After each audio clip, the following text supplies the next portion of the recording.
किरण नाम का एक नौजवान अपनी कार से घर लौट रहा था। रात का सन्नाटा था और वो जल्दी पहुंचना चाहता था। उसने अपनी जीपीएस पर देखा कि एक नया शॉर्टकट है जो नक्शे पर अधूरा सा दिख रहा था।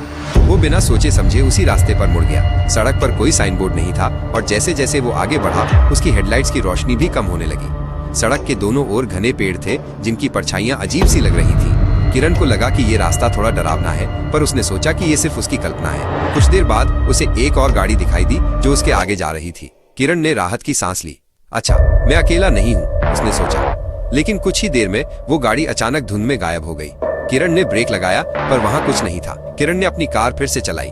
तभी उसकी हेडलाइट्स के सामने धुंध में लिपटे हुए कुछ लोग दिखाई दिए। वे धीरे धीरे चल रहे थे।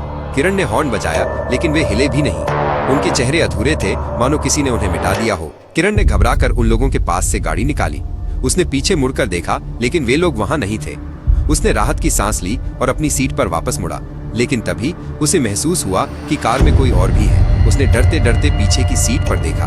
वही धुंध में लिपटा हुआ एक यात्री वहां बैठा था। उसके अधूरे चेहरे से एक ठंडी खाली मुस्कान किरण की ओर देख रही थी। किरण का दिल जोर से धड़कने लगा। किरण ने गाड़ी की रफ्तार बढ़ाई। उसने सोचा कि वो जितनी जल्दी हो सके इस सड़क से निकल जाएगा। लेकिन मीटर बढ़ता जा रहा था और फ्यूल भी कम हो रहा था, पर सड़क खत्म होने का नाम ही नहीं ले रही थी।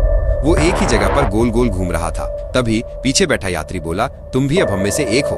किरण ने डर से कांपते हुए पूछा, तुम कौन हो?